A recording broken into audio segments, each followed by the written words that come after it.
is going to launch here right now on our YouTube channel at Jameer. The more the algorithm likes it and offers it to more people and pushes it up, and that's what's built our YouTube channel up so high so fast. We're getting like 1 million a rattle now, which is exciting. That's amazing.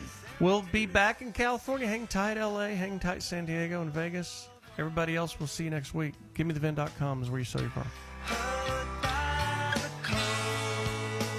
And we'll be back with more of the John Clay Wolf Show right after this.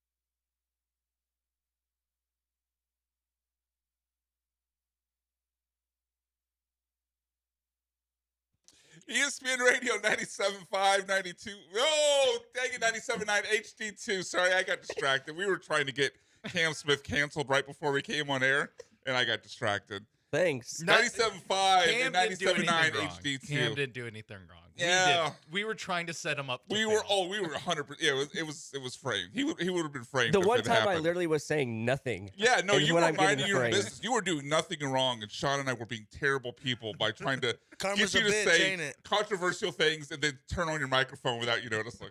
Haters. Haven't I suffered enough? You have. You have. How you doing, Chargers fan? That was a rough week last week. 3 Was points. 3 points. Yeah. Only 9-3. Okay. Going into the fourth quarter. I don't mean to be a D when I ask this question, but I'm going to ask it anyway. I figured. 3 points this year, 4 picks last year. What's worse? Last year. Last year was worse? Okay. I think because last year, at least there was hope. The team was relatively more healthy. This year, I think the expectations were just like, okay, they lost. They've both already reached their ceiling once they made the playoffs? If they make it to the next round, like, holy crap, how is this, like, possible? I mean, 3 points is still disappointing, but at the same time, when you have historically the worst offensive line and they give up another 7 sacks, I mean, what are you gonna do? Yeah. This would have been the year for only 6 AFC teams to make the playoffs. Yeah. I would have been fine. It would have been fine. It would have been fine. All right, that's enough Chargers talk. All right, Brian McDonald, Sean Mapes, Cam Smith, the depressed Chargers fan, John Belmer behind the glass. Guess what? We're going to talk a lot of Texans and Patriots today. Mount Rushmore +1 coming up as well at 1:30. And we got to talk about baseball a little bit. It's a little early for baseball, but baseball went and baseballed, and so I'm a little angry about it. So we'll talk about that a little later as well. But I'm just curious coming in because I'm sitting across from a Chargers fan and a Texans fan, but not someone I would say who lives and dies with the week by week results. Is that fair to say, Sean? I bleed battle red. No, you don't. Cut me open. No, I bleed you red. don't. I guarantee you, I bleed red. But John Belmer, I know, is as much of a Texans fan as I am. So I'm curious, Belmer. I told you I was going to do this before the show, so I'm curious. Where's your confidence level going into this game? It's the best that it's ever been as far as going into a road playoff game. So this is the most confident you've been that they'll win a divisional round game? Yes, and it's only because obviously the defense. That is the only reason that you feel confident. Because you see C.J. Stroud put 5 balls on the ground and throw a pick last week. Doesn't make you confident with the offense here. And the Steelers do. The Patriots do have a good defense. So I am very confident, only because I think Drake May and the Patriots literally won't be able to score. So it's interesting. I mean, one, by the way, I don't know if this will make you feel better, Johnny, but C.J. Stroud set a record in that game against the Steelers. Most fumbles in a playoff game. Really? Tied. You know who he tied? Jake Delhomme. Warren Moon. That's right. Houston proud, baby. I only say that because I think Jake Delhomme had like a 4 interception, 2 fumble game. Yeah, or something. probably He had like so. a horrific game. Also, former Texan. Texans legend. See, it all comes back Give around him the red to Houston jacket. quarterbacks fumbling. He also bleeds battle red, like I do. I guarantee so, it. Johnny set the table there for us with he's the most confident he's ever been that they'll advance to the AFC title game. I'm guessing you don't feel as confident as John, Sean. That sounded weird saying back to back, but where's your confidence level? John, Yeah. yes. Whoa. It's been a tough year for us, both of us.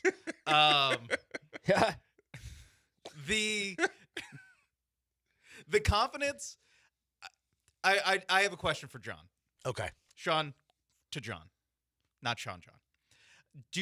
Is it more confident than previous divisional round games, or are you confident in general that the Texans will win? Like, how confident are you in relation to like last week's game against the Steelers? Way more confident. More for sure. confident Yeah. going into Oh yeah. this. And Okay. any other divisional game the Texans have played in their history. Okay. More confident But than just than in a normal game, are you confident to win this game? yes. Okay. So it's more than just the shortest short man competition. Because I was Yes. going to say, if you go back through other divisional rounds, you're walking in with TJ Yates, Brock Osweiler into a Tom Brady fight is like what you're doing every single time. They've literally never been. Not like 10-point underdogs. It's a little better than that, but like the lowest before this Patriots game, the shortest line that they've had going on the road in these divisional round games is +8.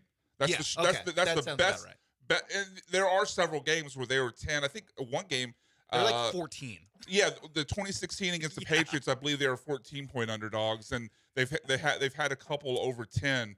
The best odds, like I said, is +8. And what is this game? A Patriots -3? Yes, I believe is That is correct. Patriots -3. So by almost a touchdown, Yeah. they have better chances than they've ever had to match Johnny's confidence. Yeah, and so I just want to say, like, this is the first shot that they actually have to win one of these games, Yes, in my book. absolutely. Like, this is the first, like, real, like, oh, they are about even with the team on the other side of the field as them. They are having to go on the road. But, like, this is the first time where you think, like, oh, yeah, this team is just as good as the other team in the divisional round. Like, 2011 against the Ravens, wasn't thinking that. Close game, wasn't thinking that. You could argue that maybe they should have won, but you weren't thinking that going in. No. Any of the time you played Tom Brady, not thinking that. No. 2023 when you play The Lamar Ravens? Jackson. No. Nope. When you played Patrick Mahomes. Nope. So this is like, it's by far the most confident that you can be going into a divisional round. And I think that you should really think that your team should win just flatly because of what John said. This defense gives you an opportunity to win. And you look at CJ Stroud, the Texans, Chris Candy said this on, I think it was on Unsportsmanlike one morning this week. I didn't figure you'd be open enough to hear that. Open enough to hear It also was clipped and put on There you social go. media. Okay, there we go. For viewing at Yep. 1:30 in the afternoon. It's like Sean does not wake up that early. That the Texans are 3-0 in CJ Stroud's career when he turns the ball over 3 or more times. Oh my God. Now that stat, I'm not saying he needs to turn the ball over 3 I times. hear what you're saying. I'm saying First that the play of the game, throw it right to a just guy. first 3 plays. No, what I'm saying is he's only done it 3 times in his career. So the idea that you're going to get another disaster CJ Stroud game, I don't think is that likely. I think like the biggest improvement that Texans will have from last week to this week is CJ Stroud will not put the ball on the ground every series. Yeah, like essentially. I'm trying to pull up the stat because I quote tweeted some dumb Boston fan earlier yesterday that was touting the idea of all those turnovers. And it like CJ Stroud historically is just not someone that's had that problem. Now it was completely awful. Here it is. So this guy Jordan Moore, I don't know, some sports commenter, assume he's a Boston guy, tweets out CJ Stroud in 5 career playoff games. Oh, yeah. 7 fumbles, 2 picks, sacked 14 times, just 245 yards per game. Was like 245 is not a bad number, whatever. And then he puts out like he's completing 19.4 passes per game. Also, that's not like actually a bad number. But like my quote tweet to him is like, that looks awful. Until you remember, that's basically one game. Yeah. That's basically the Steelers game. What, 1 interception and 5 fumbles. Right? Yeah, like if you take away the Steelers game, in his first 4 playoff games, he had 2 fumbles and 1 pick. And like, this is not a guy with an historical problem turning over the ball. And only like 240 passing yards per game. Yeah. Only. It's so dumb. What's 240 times 17? There's no way to know. There's no way to know. I mean, I'm guessing that'd be a good it'd be. I will guess it's over 4,000 yards. Yeah. All right. Well, 240 I guess there is a way to know because Sean's attempting to figure it out. 4,000 yards. It's exactly? Yeah, 4,080. like where would that rank in the NFL this year? Again, there's no way to know. Probably top but 5. like this was the year where like yardage was down in part because of the new kickoff rule and taking off 15 yards from or starting the with field position 15 yards better in a lot of these drives. So like 4,000 passing yards. I know Caleb Williams didn't hit for that. Like I mean, there are a lot of quarterbacks who played really well. CJ Stroud obviously didn't hit that, but he missed 2 games. Like that's at least upper half of the league. I would guess 4,000 yards is at least top 10. I'm saying top 5. You are 6th. Oof, 6th, right yeah. there. Yeah. So what's this guy talking about? Only 245 yards per game. Like that would rank 6th in the NFL this year. Like that. I don't know. It will bust some of these myths that I've heard around this game in the next segment. But guys, there's a big playoff game coming up, and There is. when we're talking big playoff games, we got some audio here, Johnny. You got to talk about the keys to the game. Like you got to make sure you establish what is the most important thing to win this game. And thankfully, 2 Patriots legends, Super Bowl champions. Yes, Rob Gronkowski and Julian Edelman. They've got a podcast together, I believe. Sure. Or at least they're talking together. It doesn't matter. It doesn't matter what their name is. They laid out some keys to the game for us. Very important keys to the game. What are the keys to the game for the Patriots? Patience, because you're going to have to take what the defense is going to give you. This is going to be a game, the short first and second down, Julian. They got to just get a couple chunk yardages at a time. It's not like they're going to have big plays, 20-yard throws down the field. That's not going to happen. They got to be patient and just take what's given to them. My keys to the game are pretty similar. You know, you say patience, I say discipline. You got to play disciplined football. You got to be able to kick the ball after every offensive drive. That means taking care of the football. You have to understand that your I've had enough of these guys. Like, so punting? Yeah, because that's kicking. Look, we make fun. Sean and I in particular make fun of this all the time. It's just like what they just said was take what the defense gives you and don't turn the ball over. Not just patience, discipline as well. I am sick of anyone who comes on, you know, or like on the air, on the radio, on TV, or a podcast in that situation and talks about keys to the game, because 99% of the time it's that crap. It's, you know, establish the run, don't turn the ball over, mistake-free football, no penalties. It's like, Can I put you on the spot, B-Mac? Sure. What are your keys to the game? Well, that's kind of the point. Like, all the keys to the game are the same. Like, I mean, like, there's because what their keys. So to the just game, don't do them, is what you're saying. Yeah, because like they're right. Like, don't force the ball downfield. Take what the defense gives you. Don't turn the ball over. They're correct, but it's just no bleep stuff. That's the whole point. So that's in part why we on this show will never do keys to the game. Instead, we let future Hall of Famer Rob Gronkowski lay out his keys to the game. Yeah, like what? Or key players. 6 Super Bowls combined among the 2 of them. Which, hearing that audio, which is all, I mean, look, I get why someone who's going to go into the Hall of Fame will have his opinion mean more than the random jabroni on air. But it's why when people say, like, you didn't play the games, like, well, guys that did just said don't turn the ball over. Like, I could have done that. It's like what? They didn't give, like, amazing. Yeah, like, what insight did they give that the random jabroni who watches the game couldn't give? In every possession with either a field goal, a point after touchdown, or a punt. Yeah, end every possession with a kick, baby. Don't turn the ball over. Take what the defense gives you. Well, that would be unfortunate because you have to kick it after a safety too. So that's true. That's true. So even possible game. You know even what? that Julian piece of the Edelman, game was ridiculous. Thank you, Cam. You just exposed Julian Edelman for a fraud. Hey, thank you, Cam. Wow. All right, on the other side of the break, we'll start debunking some of these Patriots myths. That when the bullpen returns, ESPN Radio 97.5.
This is the Bullpen. On ESPN 97.5 and the ESPN Houston app. Live from the Huntington Bank Studios, here are the producers of ESPN 97.5. With arms wide open. Come on, guys. Under the sunlight. No? You work with Paul, Sean. You can't join in on some Creed? Damn it. Left me hanging there. Feels like infringement, you know. No, I don't think copyright infringement applies there. We played the music of Creed because of course they will be at the rodeo coming up here in a few weeks. Is that why we're playing Creed well, right now? Part of it. Are we yes. giving away rodeo tickets? No. Why are we talking about the rodeo? If you allow my explanation to continue.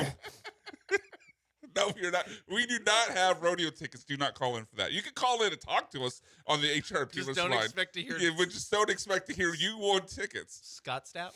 Yes, Scott Stapp. Yeah, there you go. It's like can you name another member of Creed? Hell no. I was about to say Steve Stapp. There's only one more. There's only one more I can name. Their guitar player, Mark Tremonti. But cool. Shout out to Mark.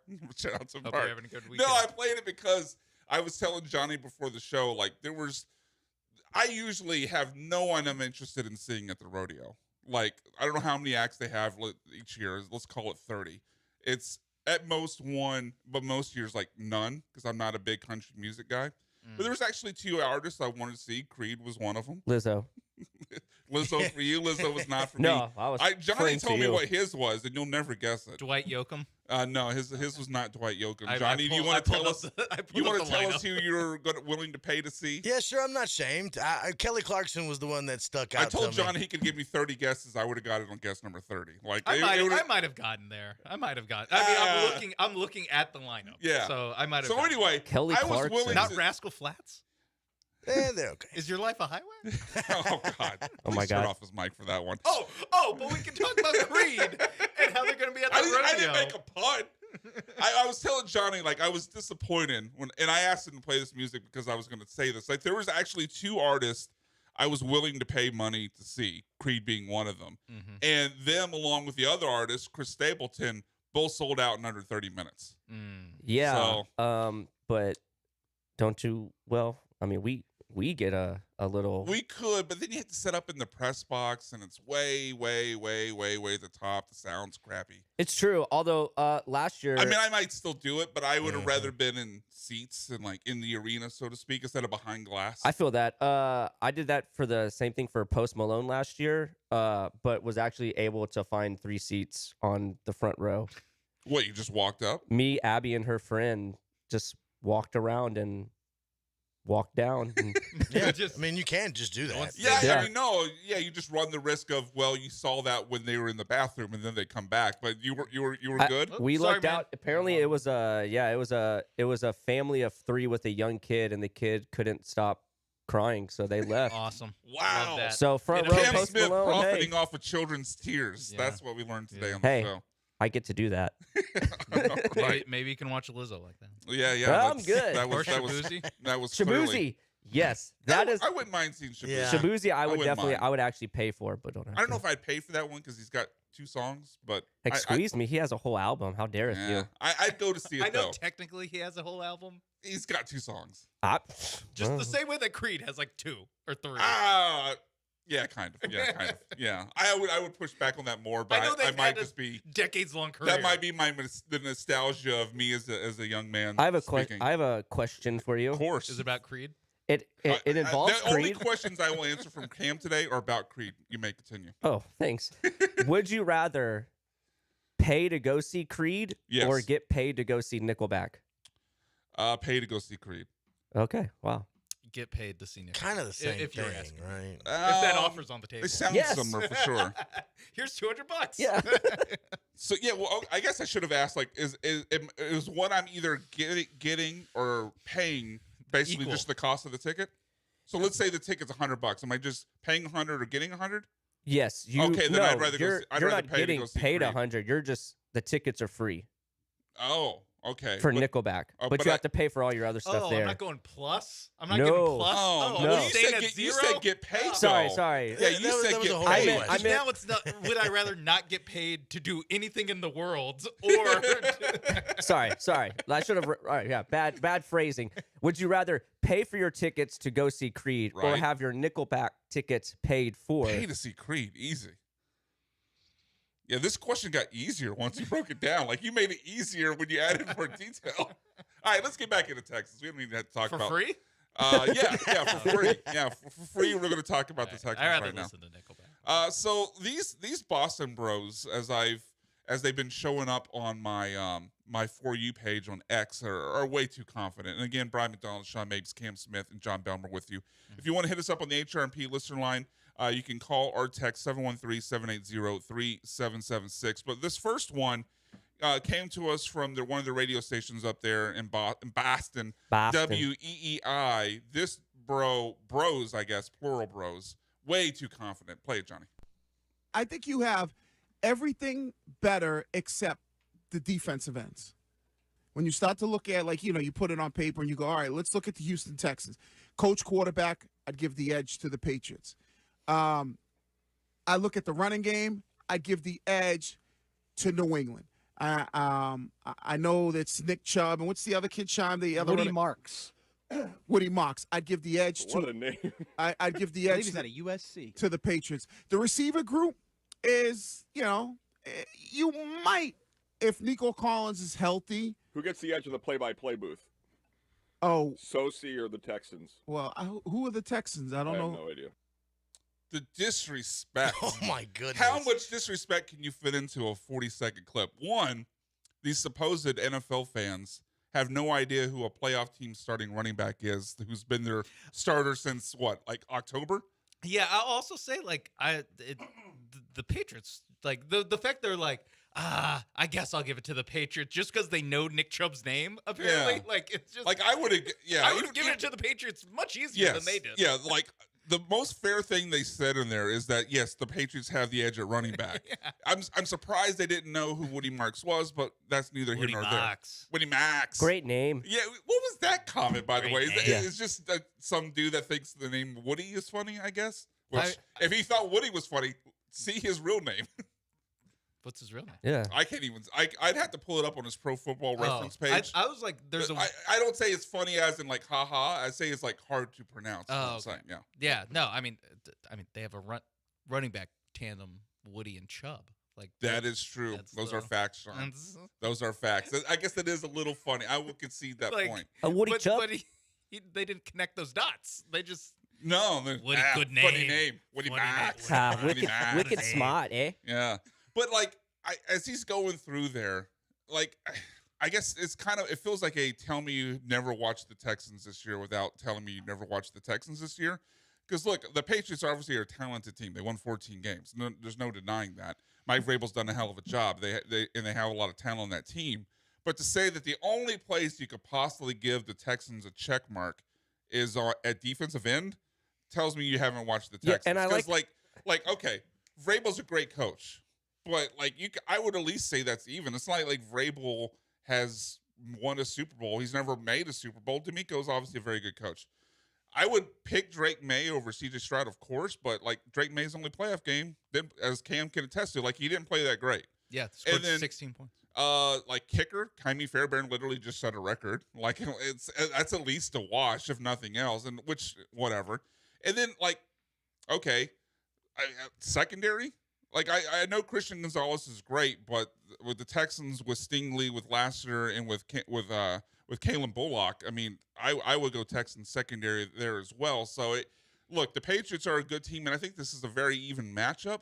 But it feels very overconfident to say the only thing the Texans have over the Patriots is defensive end. I just didn't like how they didn't even bring up other positions. It was just head coach, defensive ends, Quarterback. running back, and then not even like a clarity on receiver. It was just like, well, if Nico Collins is healthy, and then there was never a solid. Because they don't know who they are. Yeah, Yeah. They don't know who. They don't know because and I say that because they didn't know who Woody Marks is. So Woody I Marks. guarantee you, Funny name.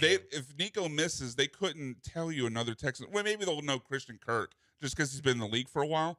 but there's no chance Great they can name, tell you Christian Kirk. Funny name, Christian Kirk. Two first names. Don't get that a lot. I guess Drake May. No, not really. You're Makes drifting, kind of a girl's You're name. drifting into Pharrell on the bench here. I am. More than a Boston accent. I was like, I know this sounds familiar. What's up? You're drifting into Gabe Morency more than your Boston accent. I won't do gamer. Okay, him and Pharrell are kind I need another hour and a half to. I need my voice to last another hour and a half. That's true. That voice is harder. Portraits late night. There we go. That's all I got. So yeah, I just thought that was way too confident. Like, I mean, if the Patriots win, I wouldn't be surprised. They are favorites for a reason. But the idea that they just have this clear advantage all across the board, except for defensive end, is insane. Is Boston fans, are they forgetting that they played, I think it was like, if not the easiest, the second. Hold on. Don't get there yet, because we were getting there later in the show. That was a tease from Cameron. Yeah, I don't think Cam looked at the rundown. All right, let's go to the next did. one of another Boston area fan who's on FS1 with Nick Wright. Kevin Wild is his name, and in this clip you're about to hear of him being way too confident about the Patriots, he also, to me, pulls a sports radio sin or sports commentator sin and says "we" a lot. Give it a listen. I'm willing to guarantee a Patriots victory because I was a little bit nervous. Right. I was a little bit nervous about the Texans defense. They are a great defense, and I don't just want to be, a Patriots fan. And then I realized, aren't we a great offense? Don't we have the MVP, potentially, at quarterback? Shouldn't they be the ones worried about us? Isn't it going to be cold in New England? Aren't we favored? Hasn't the Houston Texans have never gotten out of this round? They beat up on an overmatched quarterback, Flacco or Herbert or Rodgers, and then they get to the next round, Mahomes and Lamar, and then they lose. And that was what probably will happen in New England. Probably. No problem. I apologize. No problem. I apologize for a measured response. I meant guaranteed. I love that his rationale includes 2011, 2012, 2016, 2019. Like, yes, factual. They've won a lot of wild card round games, more than they've lost, and then gotten beat in the divisional round. But as we talked about in the first segment, Sean, those were games, and look, not to give the Texans an excuse, because they built the roster that was a 10-point underdog, a 14-point underdog. But, like, this is what happened. I love the correlation, or trying to make the correlation of what's going to happen now is because of, what we saw in 2011, 2012, 2019, 2016. It's like they're comparing Drake May to all those greats already. Yeah, like he mentions, like, yeah, they win, then they lose to Lamar. They win, then they lose to Patrick Mahomes. Like, Drake May ain't there yet, buddy. Yeah, no. Yeah, and it's like, they didn't win in 2016 when they had Brock Osweiler against Tom Brady. What jerks. Yeah, but Wild, that's why they'll lose to Drake May. I just don't know why that is relevant, Yeah, well, he does believe that Drake May, and I think a lot of people do, is the MVP. So he already, in his mind, has set Drake May on that Patrick Mahomes kind of level. I think we just need to let Drake May have a good playoff game before we anoint him. Agreed. Yeah, as and I think this world beater. If the Patriots do win, I kind of, like, the way I see the game is, like, I kind of think it will have to be kind of on Drake May's back. Like, we'll get a pretty definitive, like, Drake May, like, had to ball out, at least, even if it is just like a couple drives. It's like, Drake May had to, like, put the team on his back and beat him scrambling, beat him with the deep ball, like, two relative weaknesses of the Texans defense. So if the Patriots do win, like, I am ready to, like, yep, Drake May, tip the cap. You're one of those guys. But I mean, he's still, even if I do think he's one of those guys, not like, I'm not putting him in Brady, Mahomes, Lamar Jackson, two-time like MVP. Lamar Jackson. It's more just like, you're a good, you're like a top quarterback in this league right now. But the other Texans playoff defeats a lot of times still freaking legends. Yeah, I'm trying to think. I mean, also Joe Flacco. Also Joe Flacco. But they had TJ Yates. And they got revenge on Joe Flacco. Yeah, they avenged it a decade later. So yeah. And like, again, Joe Flacco beat them, and they dropped a punt, and like it's like, and they had TJ Yates threw 3 picks. Yeah, it's a like rookie fifth. It was a rookie lot of fifth round quarterback. I think it was like a 7th round, right? It wasn't it's fifth or sixth. I mean, either way, like exactly. It's a and he wasn't even their backup that year. That was Matt Leinart, who played half a game against Jacksonville and got hurt and missed the rest of the season. I hate takes like that. There's probably a Mount Rushmore +1 in there of reasons people give a team will win the game that I hate the most. Probably number one on that list is they just want it more, which I've also heard this week. Who wants it more? Apparently the Patriots want it more. That's what I've heard. Like, okay. I guess Will Anderson doesn't want to win a playoff game. My bad. I didn't know your guys wanted it so much more than the Texans. Why do the Patriots want it? I don't know. Okay. But people just say that. I feel like the Texans would want it. Man, don't they have enough already? That's what I'm saying. I mean, those guys don't. The guys on the current team don't. Yeah, especially since they pointed out that the Texans haven't made it past this round. So it's just like, why would the Texans not want it really want more? It's the first chance. They've never been to the go Super Bowl. Yeah. But second on that list behind whatever team or player wants it more is definitely like, well, they've never been past the divisional round, so they won't do it here. Like, what does a team led by Matt Schaub in 2011 have to do with the 2025 team? It makes Nothing. no sense. Yeah, It's the legacy. It's the legacy of the Texans. Aren't we all just who came before us? You know, if you really think about it. You're quoting a song. I don't know. Okay, I thought you were quoting a song, but I couldn't place it. Trying to make a flawed point. That's what I was trying to do. A very profound flawed point. Very profound flawed point. All right, we got some myths to bust on the other side of the break. We didn't get to it, but Cam teased one of them. That is the strength of schedule by the Patriots. The Patriots fans online have been trying to defend it. We will break down why that defense is asinine. That when the bullpen returns in a couple of minutes. ESPN Radio 97.5 FM and 97.9 HD2.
This is the Bullpen. On ESPN 97.5 and the ESPN Houston app. Live from the Huntington Bank Studios, here are the producers of ESPN 97.5. All right, welcome back into ESPN Radio 97.5 FM and 97.9 HD2 is the Bullpen with Brian McDonald, Cam Smith, John Belmer behind the glass, and last but not least, thank you, Sean A. I was starting to. I think he was a little thrown off. I was starting to think I was. He was least. a little thrown off when I thought I was least. But you said not, last but not least. I, was I like, made sure to throw that in so you knew that you were definitely not least. So we got a text during the break from 1306. He says, and I quote, "F yeah, Creed." So he said "F yeah." No, he spelled it out. Okay, so you misquoted him. I didn't. I'm paraphrasing. Thank you, Sean, for your integrity. I'm sitting in the. Are you going to start quoting AP guidelines at me like Branham? Yeah, I was going to say I'm sitting in Jeremy Branham's seat, Yeah. and I just got possessed by his spirit. You did. 5 seconds. So anyway, more Creed today, Johnny. Thank you very much. If you want to text in, of course, it's 713-780-3776. Call or text HRMP listener line. Another text in from 7019 going back to the whole idea of Stroud being turnover prone that we talked about in the first segment. Everyone has a bad game. Having 2 horrible games back-to-back in the playoffs is unacceptable. I don't think you'll have any turnovers tomorrow. Just my opinion. Now, I don't know if I'd be willing to go all the way out on that branch of he'll have 0 turnovers, but I do agree that it's not some historical trend that CJ Stroud has thrown or shown throughout his career. Yeah, he'll throw up hit. Like he's like that kind of guy. I where think it's he's like probably good for 1 tomorrow. Yeah, he'll throw up. Does it hit, not but I don't worry really you know if though? He's like, what does what not worry me? Does it not like I'm there with you. Like it's not a trend. Like he's not been a turnover prone quarterback. But when you're in a playoff game and 5 footballs touch the ground plus an interception, it sticks in the back of your head that like you could get that guy. I mean, I'm gonna keep an eye out when he catches the snap every time. Every time. I will look to see if he's wearing a glove on his non-throwing hand for sure. I won't take it for granted that when the play starts, the ball might not be in his hands. Make sure you got your eyes glued. Make sure you get your eyes glued. A profound new appreciation for when guys catch the snap for sure. But I think just like the sack fumbles, they're I don't know. The sack fumbles don't feel like, unless you're just a handful of guys, like Daniel Jones was one of these guys, where like they fumble a lot. CJ Stroud's not like a guy who fumbles a lot. The first fumble he lost on Monday was his first lost fumble of the entire season. So again, like that kind of stuff, I don't really have many worries about. Yeah, and look, not to excuse the other 4, but one of those fumbles definitely not his fault. Like Jake Andrews just went rogue for some reason and snapped it, even though the guard hadn't tapped him to say snap the ball. So yeah, it's not a historical trend. Not all those were his fault. I will say that I think the most egregious thing that Stroud did that night against Pittsburgh was that interception. Yeah, the interception. The interception was inexcusable and a horrible decision, a horrible throw. He was late. It was horrible all the way around.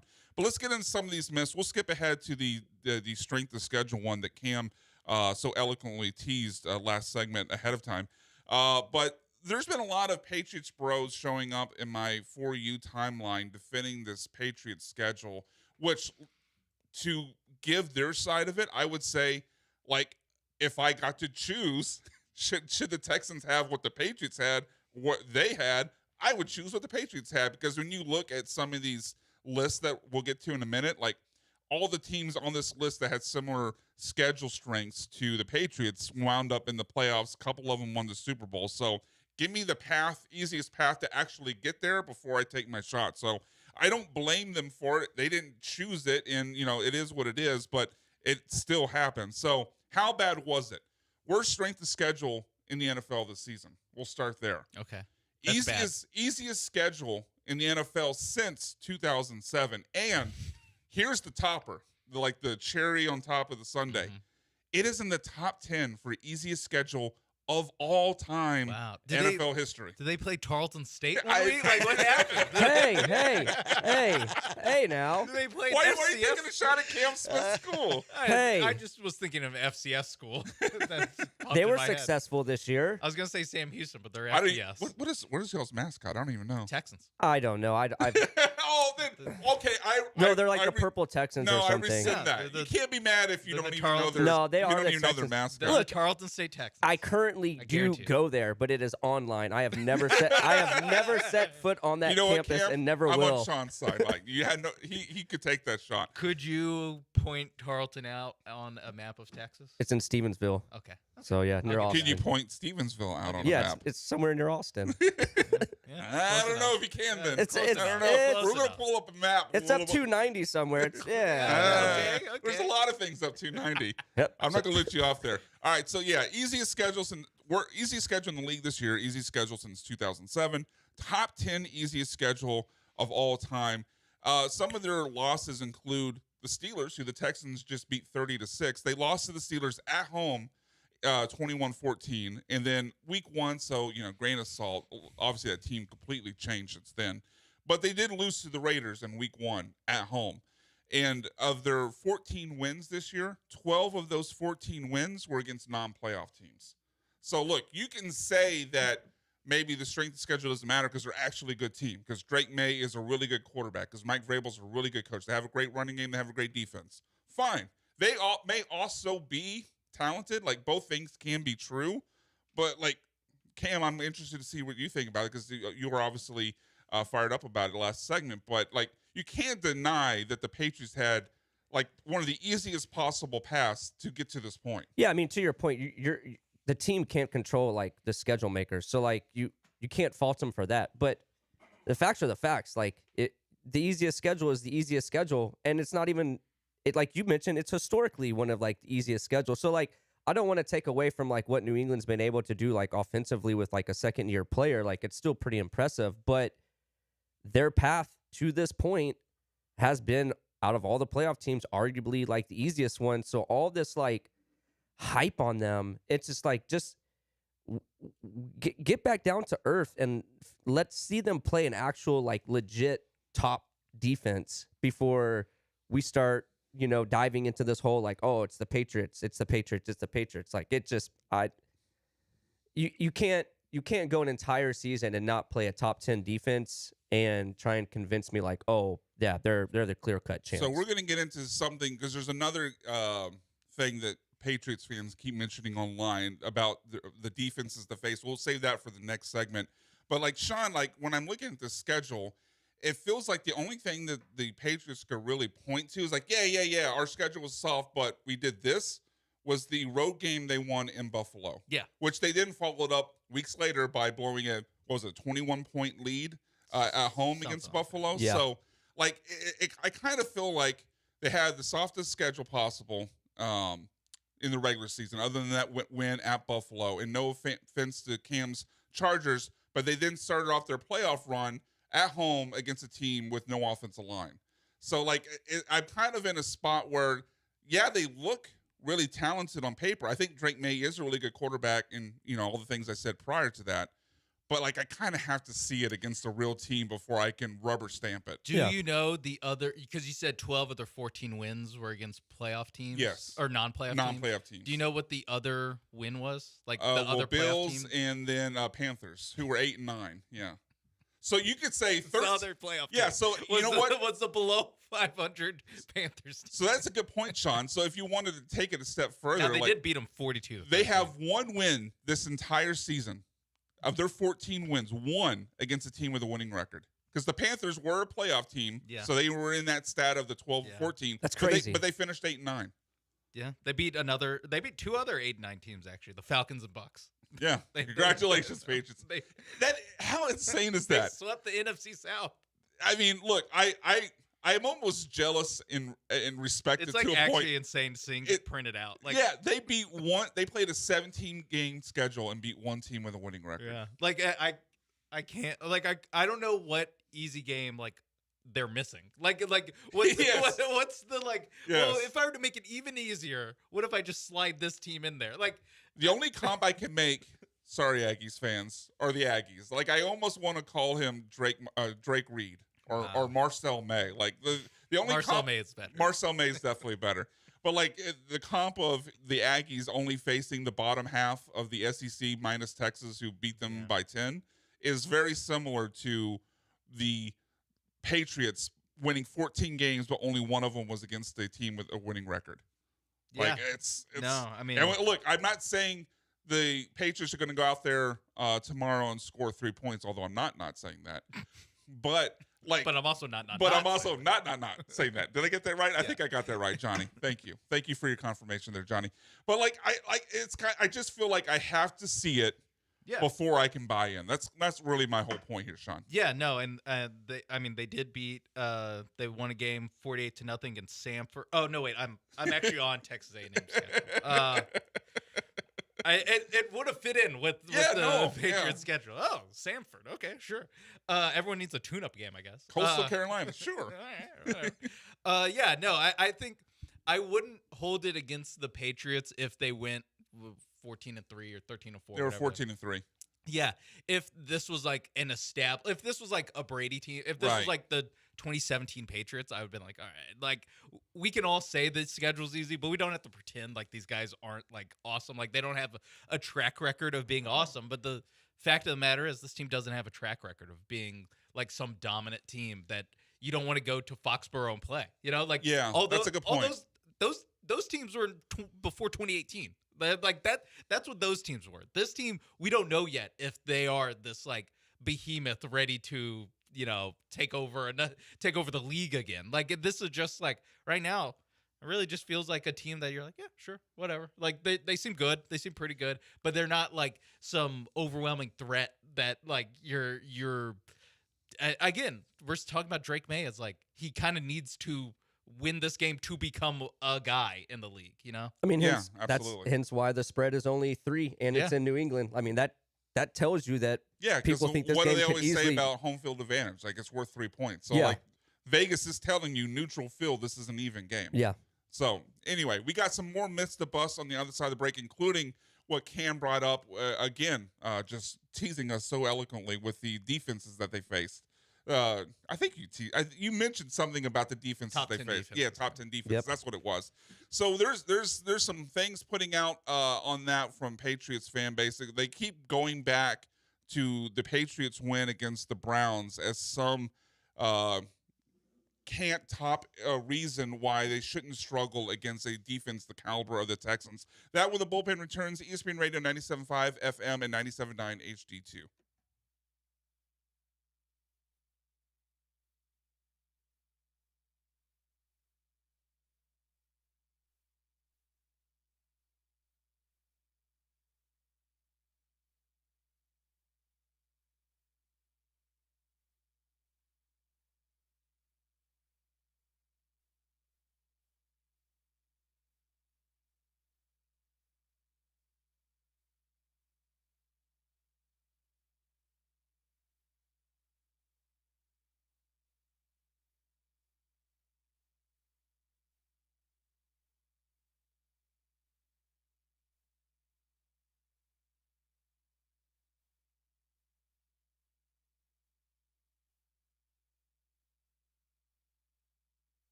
This is the Bullpen. On ESPN 97.5 and the ESPN Houston app. Live from the Huntington Bank Studios, here are the producers of ESPN 97.5.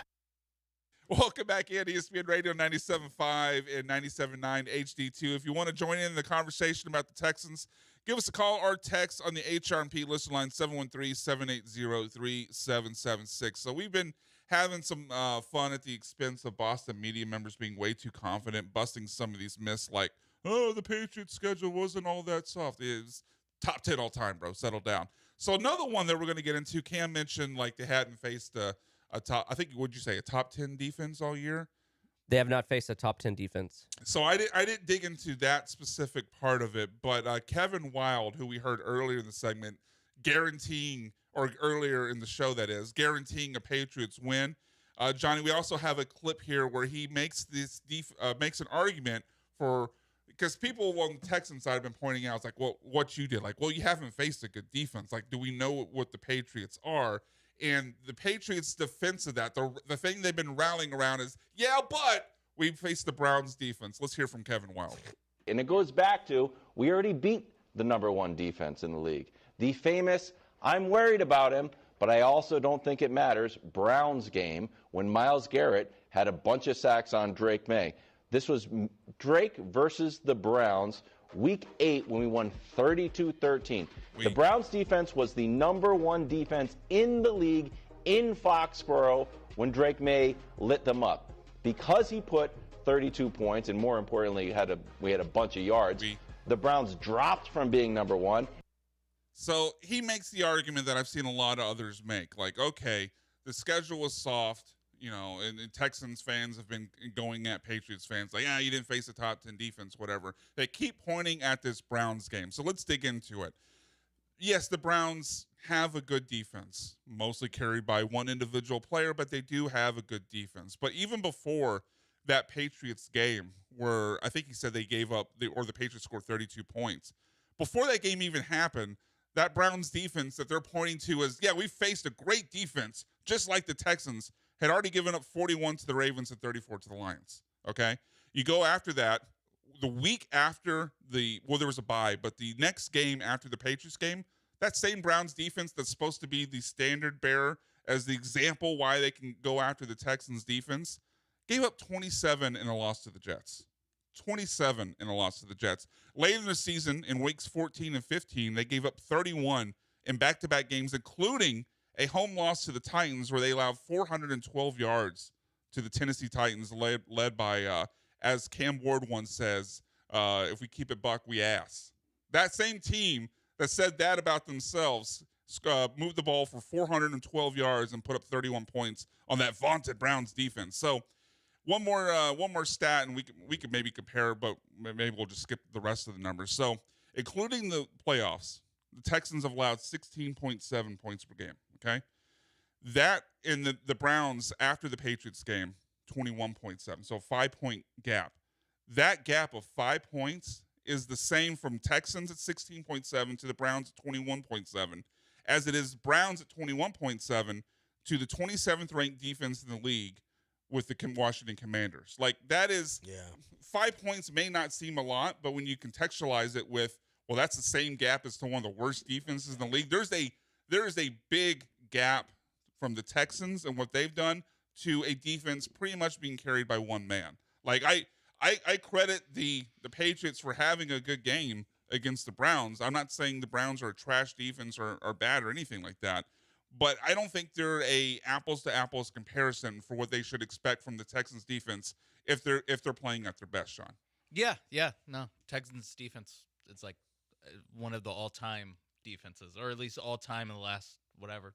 You know, if you want to go 21st century, it's way better. Like, because there are rule changes that actually make it harder to be whatever the steel curtain. Like, you just can't do that anymore. The illegal contact obviously didn't used to exist. And just the idea like there wasn't free agency, so that too. You could just stack. You could just keep those guys on the team. Yeah. Turn your microphone on, Cam. When was that Pats game? It was the week before the Browns bye. I think it was week 8.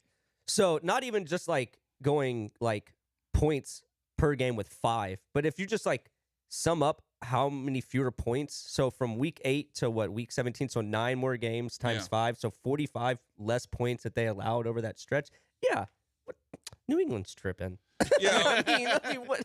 Come on. You look at some of these. Really, we could just end the segment there. Cam summed it up. It is like just such a reach of like, no, we played the Browns. What are we talking about? So this all boils down to like, yes, the Texans are better than the Browns. Yeah, it's not even the Browns. All right, you guys played Myles Garrett. Like, let's be for real. You played Myles Garrett. Yeah, you played Myles Garrett. And look, the Browns defense is good, but they keep. I've heard this so many times. The Browns were the number one defense. The Browns were the number one defense. Like, a few more numbers just to point out like how much better the Texans defense is. So the Browns this year ranked 14th in points allowed, Texans third. Texans second. Browns 22nd in forcing turnovers, Texans third. A gap of 19 spots. Browns 11th in completion percentage, Texans third. Quarterback rating, Browns 15th, Texans third.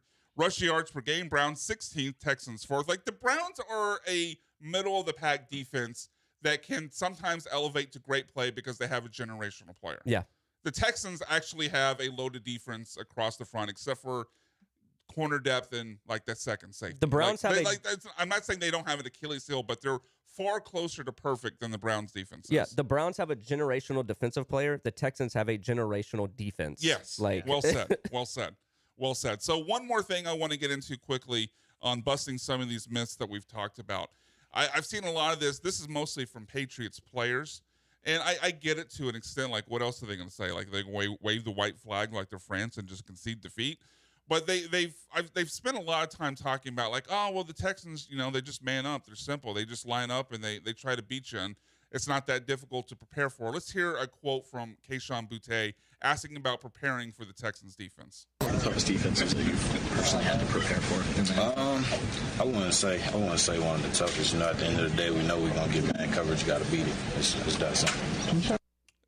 I keep seeing this. Texans defense is simple. Texans defense is simple. One, that kind of underplays how talented they are, but two, like in that clip, Kayshon Boutte mentions, well, we just know they're going to play man. We just got to beat it. Like, Texans actually play zone 74% of the time. Like, I guess he hadn't watched film yet before he had that quote. But the idea of, well, they just line up, man across, and you just got to beat it, and there's no complexity or no, disguises in their coverage at all is insane, Cam. But even if you think their play calling and their scheming is simple, you're forgetting the players that are in these positions. It can be simple when you have generational players. Yeah, or generational defense. Exactly. And obviously it's not it's simple for the Texans to run, but obviously offensively for their counterparts, it's been a hellish nightmare this year. So if it was so simple, and maybe you could say, well, Father Time had just got to this player. If it was so simple, they wouldn't be in the playoffs with the number one defense. Well, I was going to say, outside of the first two drives, Aaron Rodgers did absolutely nothing. A man, what quarterback? I know Father Time has weakened his ability, obviously. But what quarterback did they face this year that's seen it all more than Aaron Rodgers? And did he struggle against it? Like, he couldn't do anything. They scored 3 points. Yeah. They scored 3 points. He came out and was like, six. oh, God. He scored 6 points. 6 points. Yeah.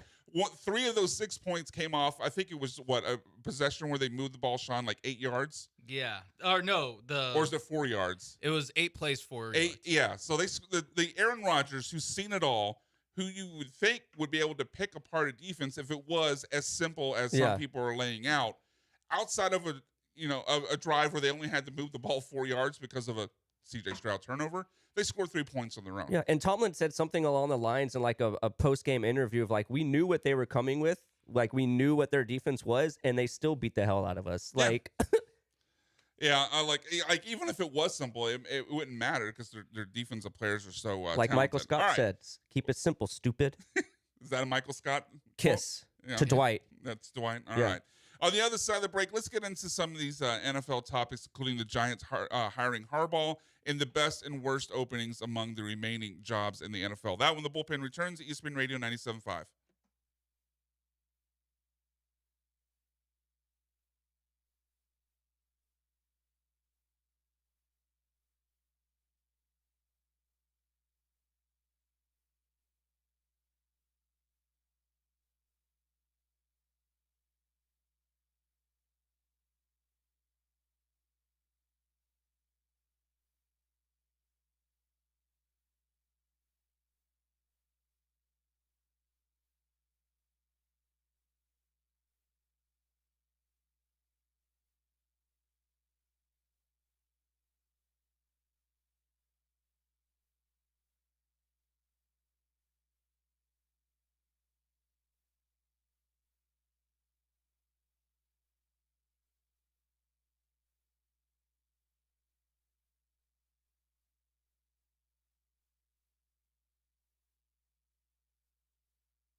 Welcome in hour number 2 of the Bullpen here on ESPN Radio 97.5 FM and 97.9 HD2. Brian McDonald, Cam Smith, Sean Mapes, not listed last. John Belmer behind the glass. Mount Rushmore +1.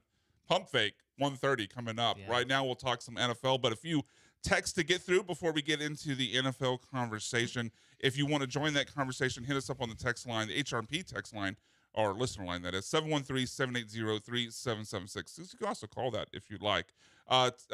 This one's for Cam. Sorry, Cam. So we had the Tarleton State come up earlier in the show. Yes. And you clearly have so much knowledge about Tarleton State. You're my soon-to-be alma mater. So Texter 5142 points out, Tarleton State alumni here. It's Stephenville, not Stevensville. Oops. And it's about an hour southwest of Fort Worth, not near Austin. So, well, I'm really questioning. Do you actually go to Tarleton State? Sir, I have my syllabus pulled up. You see right here, Tarleton State University. My class, grief, loss, and bereavement. Okay. Oh, wow. Heavy stuff. That got heavy. Yeah. Well, I mean, yeah. Some of my classes are heavy. How would you help with if Drake May gets depressed after the Texans kill him tomorrow? Stomp a mud hole. Yeah, stomp a mud hole in him and walk it dry. How would you? I wouldn't. He's counsel? an adult. I work with children. It's not my job to do that. Thank you. Yeah, that's a good point. Thank you, Bill O'Brien. Another text coming in from the text line 713-780-3776 from 5783. The Patriots are the Aggies of the NFL. I love that comment. I don't know if it's true yet. I don't know. Okay, but A&M's schedule is not as weak as y'all are leading it on to have been. Well, it was weak in like a SEC context. You know, like it's like the actual college football equivalent of this. The thing was is, like, a lot of these teams were ranked before A&M played them, and then yes, it was because at the start of the but like season, one of those teams you would say is LSU. We know LSU was not as good as being ranked number 7 or whatever it was when A&M beat them. We Texas know they weren't was ranked that good. number 1 at the start of the season. Yeah. I mean, true, but it's still like when A&M started their season, it's like 5 of those SEC teams were like ranked. Yeah, but we know they weren't that good. Like, are we going to say Auburn was a really good team? Still the SEC, though. Yeah. We talked about that. But other than Texas, they didn't face. I can't believe we're like. Why are you getting into this argument? I don't know, but I've already started. Why do you care? So, thank you, Johnny. We'll move on. Texas won on the field. No. I'm trying to figure out why Cam is confused here because they literally, other than Texas, didn't play a single team in the top half of the SEC. I'm not confused. I just think that their schedule was bad, Cam. You know what? All right. Continue. While you look at the Aggie schedule, we will move on. I get what Cam's saying is that it was an SEC schedule. Like this is almost not an NFL schedule. It feels like they were facing Tarleton State. Yeah, no, it is like it's more like James Madison or it's like that's the level of bad schedule that this is. All right. So from 1509, I guess this one will have to go to Johnny because I don't follow UFC. From 1509, question BMAC, Bad John, and Mapes. So I guess he doesn't care about you, Cam. Johnny Bones fighting for the president? Question mark. Weigh in here, Johnny. Fighting to become president, or fighting. Well, I know they're doing a White House UFC event. Is that? Wait, they're having a UFC event at the White House? Yeah, in the Oval Office. Oh yeah, for the Oval Office. I don't think it's in the Oval Office. I just made it up. You're so full of misinformation, Cam. You went full hook, line, and sinker. I didn't buy that. You certainly look like you did. Yeah, whatever. Damn it.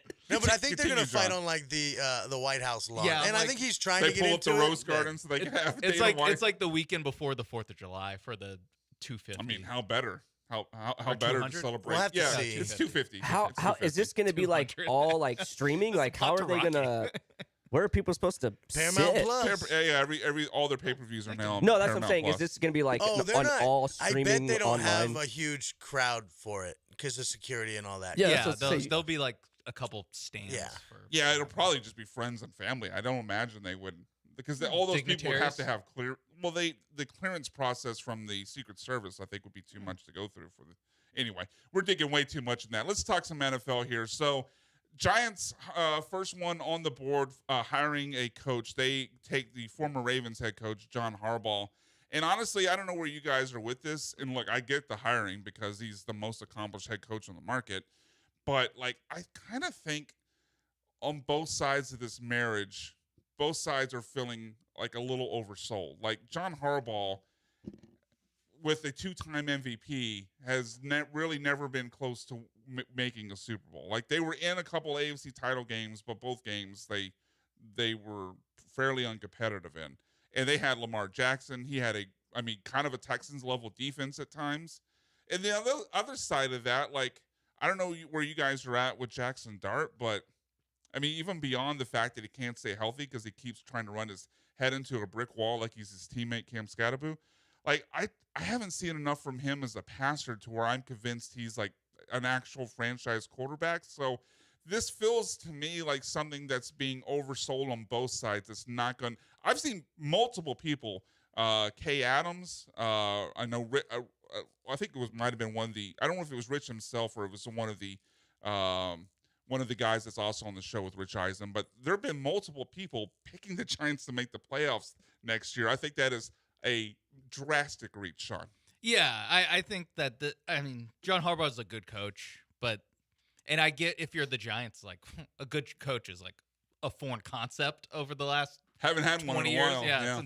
Since Tom Coughlin walked out the door, it's like you just haven't had one. So on that aspect, like, yeah, it's a good hire for the Giants. Like, if I was a Giants fan, I'd be like, all right, sweet, we got like a competent coach. Like, it's like, but there is a little bit of, and I think it's just like the hyperbole of like he's probably going to be the most established coach to take a job this offseason. Like, I don't think Tomlin's going to get a job. So there is a little bit of like winning the offseason shine to this, where it's like it gets sold as like a Super Bowl winner is coming to coach the Giants. But like you said, like that was 2012. 2012. Yeah. And he's had a lot of Super Bowl caliber teams that got held back, and they blow big leads every other week this year, or this season. They like blew however many double-digit leads, like, which is funny. There's always a stat for that. Like what team did that this year? The Giants. The Giants had a lot of like second halves where they had a touchdown lead that they blew. So I think like as far as just like getting like general competence, yes, it went up. Like their level of competence went up as an organization because they hired him. But yeah, as far as like for Harbaugh, it's like he must have gotten a really sweet deal because, yeah, I'm kind of with you on Dart where it's like looks fine, like looks talented, has his moments, can't really stay on the field. And now you're talking about Cam Scatterbo's good, but it's like a running back and some defensive linemen. It's like there's still a long way to go before I go like this team's a playoff team. Yeah. I mean, I like some of the pieces that New York has. I mean, I'm not super sold on Jackson Dart. I mean, I like Cam. I like Tyrone Tracy as like a backup. They have some receivers. I know Wandell got hurt, but Slayton's still like serviceable. They do have like Brian Burns and Dexter Lawrence. Yeah, so they have like pieces. And to me, it seems like they can have a year where they do go like 10-7 and make the playoffs and like lose in the first round. You know, like, I think it's the upper. It's like there's the bones of a team that makes the playoffs and loses immediately. Yeah, I think if Jackson Dart answers the questions we have on him, I could see their ceiling being 10 wins. I just don't think Jackson Dart is anywhere close to answering those questions, which is kind of the point. So these other openings around the NFL. Sorry, go ahead. I was going to say, doesn't it sound kind of similar to the situation in Baltimore where like Lamar Jackson couldn't stay healthy, Mark Andrews couldn't stay healthy? It's like a lot of Baltimore's weapons also couldn't stay healthy, and it's like he's just shifting to a less talented version that can't stay healthy. A less talented version that can't stay healthy. But again, it is John Harbaugh, and anything more than 4 wins, exactly. is obviously exactly like the standard is the basement right now. If you can double up your wins and get to 8, then I get it. Terrific. If you're the Giants, I think they can. If you're the Giants and Giants fans, you should just be like, oh my God, 8 wins. like like that'd be amazing.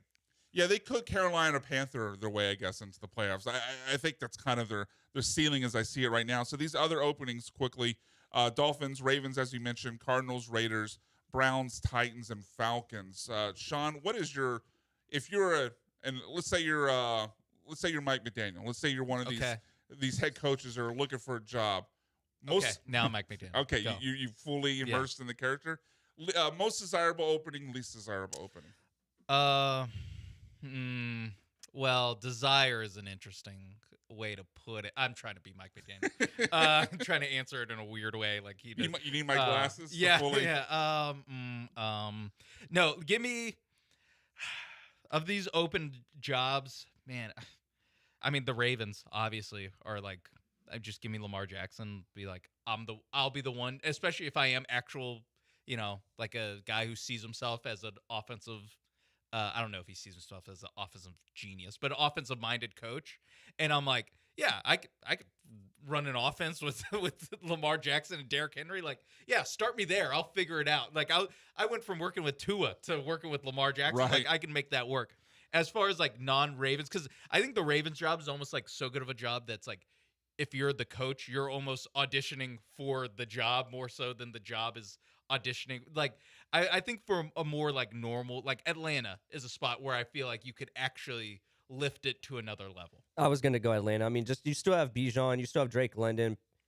Do you believe in Michael Penix, though? I mean, yeah, I was gonna say it's kind of everything but the quarterback. Yeah, because like, I don't really believe in Michael Penix. It's a real like. I guess that's really But to me, it's also that division. I mean, I feel like that's the easiest one where you can step in and immediately win the division. They had the same record as the team who won it. Yeah. Like they just had the same exact record as the team who won it. Yeah. So I guess short answer, it's like if you want quarterback and question marks elsewhere, go Ravens. If you want good team and question mark at quarterback, go Falcons. And every other team, it's like more muddied. I'm in agreement with you there on the top. Like as far as least desirable, like I'm having a hard time breaking a tie between the Cardinals, Raiders, and Titans. Well, hell, Browns too. It feels like you could mix those four teams up in any order, and I would say, yeah, sure. Like they all have questionable ownership. No quarter. Well, Cam Ward's maybe a quarterback, but other than Cam Ward, like no quarterback, bad rosters. Yeah. Okay. We have to rank the Cardinals, Raiders, Browns, Titans. All right. So from most desirable to least desirable, I think I would go Cardinals 1. Okay. Great golf courses in Arizona. Well, I just go because they got weapons. Like they have McBride. they have. I was going. They've got Michael Wilson. They've got Arizona and Marvin Vegas Harrison Jr. Marvin Harrison Jr. Yeah. Arizona and Vegas are at the top. Nice weather. Great golf courses. And then Tennessee next because I get to work with Cam Ward, and then Cleveland last because I don't want to live. My in Cleveland reasoning was different, but I have the same order. Yeah. Like I think I would go Arizona. Las Vegas because again they have some weapons with Genty and Bowers, and then at least there's a chance that Cam Ward turns into something, and then Browns get out of here. The two best, Arizona and Vegas. It's like I'm probably gonna get fired in 3 or 4 years anyway. I don't want to have to pack a winter coat. You agree with that order, Cam? The bottom two, yes, I'm kind of stuck between putting Vegas above Arizona, but I think a lot of mine is because I'm intrigued if the Raiders go get Mendoza, because True. Yeah, I guess that maybe they could flip them in Arizona because you have the number 1 pick. Because I mean, yeah, like you mentioned, Arizona does have good weapons with Marvin Harrison and Trey McBride, but I mean, Oakland still got Genty, they still have Brock Bowers, they still have like Max Crosby, so because they won't let them leave. Well, it was just his choice. He's a guy who, he only wants to ever play for the Raiders, and the Raiders are like, we'll put that to the test. Like, we'll see how much you really want to watch be here. This. Plus, hold my beer. Also, I think I have hesitation on Arizona because I think there's a good chance that Kyler gets traded. So I think that's actually like, I think that's a bonus though. Yeah, it's like it's the fact that it's like, no, I get a little bit of time because it's like, oh, I need to get my guy in here. Yeah. It's not, I have to win with Kyler Murray. I think we're at the point That's a where, good point. like, Jonathan Gannon got hired with, like, I have to win with Kyler Murray. Right. This next guy is not getting hired with that expectation. It's kind of similar to when, like, going back, obviously, a long time now, it's kind of similar to when Kubiak took over the Texans. Like, they were at a point where, like, he thought from what I've heard, he thought he had to go in and sell ownership of, I can win with Carr. What he found out was like, well, they were all ready to move on, so like I don't have to win with Carr, and so he had a little bit of a runway before they really started judging him because like of that quarterback change. Yeah, I mean, I guess if Kyler gets traded and you go to Arizona, it's like you're getting like a 2-year grace period. Years, yeah. I was thinking about Gary Kubiak the other day with how crazy his it was when guys were getting fired and how crazy Gary Kubiak got hired in 2006. Did not make the playoffs until 2011. It's insane. That is an insane in today's NFL, he does not make it that far. 5 years without making the playoffs and not really making progress. Like no, it was like 8-8, 8-8, 9-7, 6 and 10. Like there's a lot of just mediocre ass teams for 3 years before they finally break through. You know what? Not only did he not make the playoffs the year 5, I'm pretty sure he didn't even achieve 9-7. Like he never even had there's one game record. out. I think it was 6-10, 8-8, 8-8, 6-10. Yeah, and then they made the playoffs. That's just wow, different NFL, different NFL today. I would venture to bet, and there's no way to know this, but I would venture to bet Gary Kubiak is the last NFL head coach to go 5 years before he made his first playoff and actually keep his job that entire time. I can't imagine that's happened since then. And it's also kind of funny that he made the playoffs 2 years, and the first year they were bad. Get him out of here. Get his ass out. We're correcting mistakes from 2009. Hit the curb, buddy. Yeah, it's so funny. That's his career arc. It's just so. It is weird. It's absurd. And just arc as a whole, because then he goes on to win a Super Bowl. It's like what Gary happened? Kubiak does have a fascinating career as an NFL coach. You're right. I hadn't thought about that, but it's very bizarre. All right, on the other St. side, Pius the 10th legend, by the way. who else went there, Sean? Any other legends that went to St. Pius? Sean Mapes. Sean Mapes. There we go. Do you know where? Okay. Wait, didn't you say legends? He said legends. I said legends. Yeah, Sean Mapes is a legend. He's going to get in the Texas Radio Hall of Fame in 13 years. Fair point. Hello. No one else has done that. No one else. Yeah. Like that bum down the hall right now. I don't know if he could hear me today. We'll find out. Doors closed. Doors closed, yeah. So I got to test you right before we go to break since Cam failed his test. Do you know where St. Pius is located? Yes. Okay. Houston. 811 West Donovan Street off Shepherd. How hard was that, Cam? See? Sean knows the school. Yeah, Sean physically went there. Every day. Sean, where is the University of Texas in Austin? I don't know the address to that one, but it's in downtown Austin. Yeah, on the 40 acres. There we go.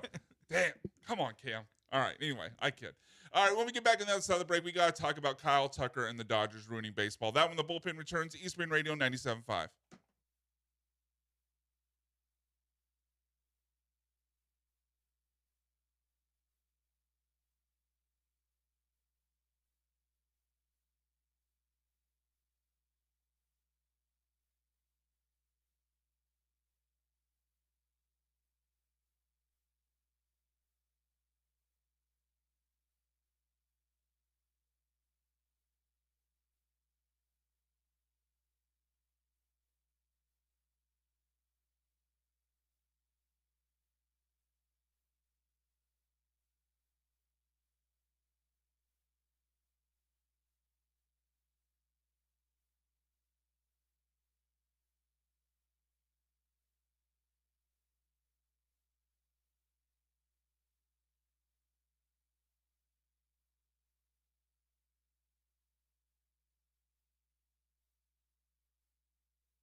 This is the Bullpen. On ESPN 97.5 and the ESPN Houston app. Live from the Huntington Bank Studios, here are the producers of ESPN 97.5. Sold out in less than 30 minutes. Creed did? Yeah. I see you guys trashed me wanting to pay money to go see Creed. They sold out in less than 30 minutes. What is this song? I've literally 6 feet. 6 feet under, 6 feet. So far down. It's called One Last Breath. Oh, but that's okay. the main. That's the main. Yeah. Everyone said a different thing, Yeah. and they are all nodding as they said it. Like, I know the main line was like, you're right. yeah. B-Mac, you the one that wanted Creed, and you can't even know the name of the song. I You will getting tell on you- them for not knowing the address of their Play schools? some DJ Khaled for me, all right? I will be Since honest. you're taking requests. I will be honest with you here, John. I actually didn't buy this album. This is when I stopped listening to Creed. Oh, okay. I Now you want to backtrack it. Yeah, huh? no, well, specifically for the song. But Yeah, I was gonna say it's thankful- Higher and thankful- Arms Wide Open, are like the two songs. and Torn. No. Pity for a Dime. It's just Only like, in America. It's just like Shabuzi with Tipsy. And No, then he's another got one. way more songs, man. We could go all show. We could go 2 shows with this. You kidding Shabuzi me? of men in their 40s. Creed. That's maybe the best description of Creed I get. Well Interesting. done. And Paul's going to be upset I said men in their 40s and not 30s. He's gonna be mad because he's in his 30s still. I won't tell him you said that though. Okay, natural transition. So Kyle Tucker went to the Dodgers. Yeah. Before we get into them rooting baseball, let's let Nick Turturro sum up basically my thoughts here. Johnny, Nick Turturro.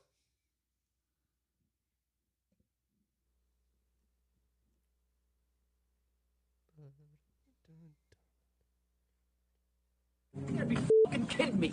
Kyle Tucker to the Dodgers? I thought he was gonna be a fucking Met. Of all things. What are we looking at, a three-peat now? You fucking What's going on? MLB, do something. Enough is enough. Boom! Boom!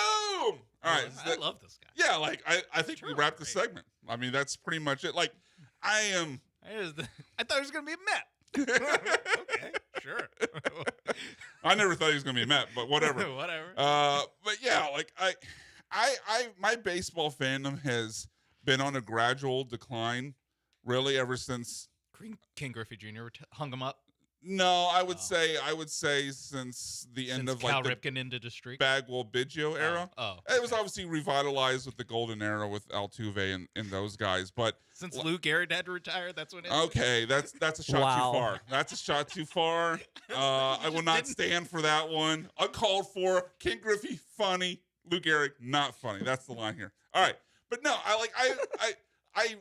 I'm not gonna watch baseball, or the Astros because I have to because of work, and I still enjoy the Astros, but I just can't get excited about a sport that basically has because of their own failure to ever put in a salary cap has turned into a league where you have the SEC and the South in the Sun Belt Conference in the same division, essentially. Like, I get that it doesn't guarantee the Dodgers to win a title because they needed a miracle to win last year, even with a payroll that wasn't obviously as bloated, but still 95% of what it is now with Kyle Tucker. They probably lose that series if they have Kyle Tucker they might have. batting fourth every night. But to me, like, what actually happens once the season starts, and I think a fair amount of people will disagree with me on this, but like, to me, almost doesn't even matter. Like, it's more about the structure of the sport, where you have the Dodgers this year spending $429 million. The Marlins are spending $60. Yeah. Like, now, and that's not to put it all on the Dodgers, because I think there also needs to be a salary floor. But to me, there's nothing I can enjoy about a sport as uncompetitive as baseball when you have teams that far apart. Like, but where do you guys stand in on this, Cam? No, I mean, I'm the same way. And the thing was, I literally had a semi discussion argument with like a fellow Charger fan, because he's from California, so he's a big Dodgers fan, so I have to listen to his crap all the time. But it's like, even he was like acknowledging that the disparity between like payrolls, but like his only point was just like, well, don't hate us because we can I spend don't hate the Dodgers for doing it, because if the rule allows you to, then do it. I hate the sport for allowing it. That was kind of like me. I was like, I really want to hate you for like, this is your only argument. Like, oh, don't be mad that we can buy all these players because we can make the money. But it's just like, yeah, but like,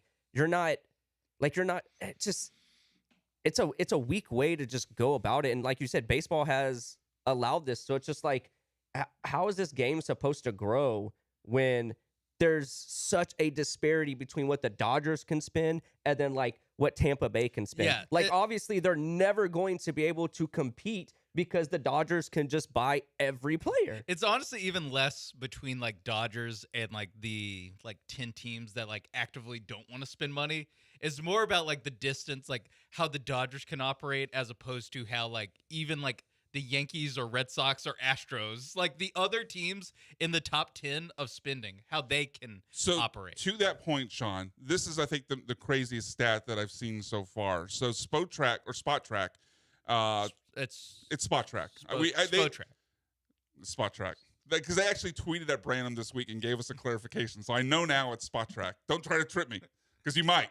No. Oh. So they tweeted out a salaries guaranteed 2026 and after, okay? Dodgers, no surprise, are in first.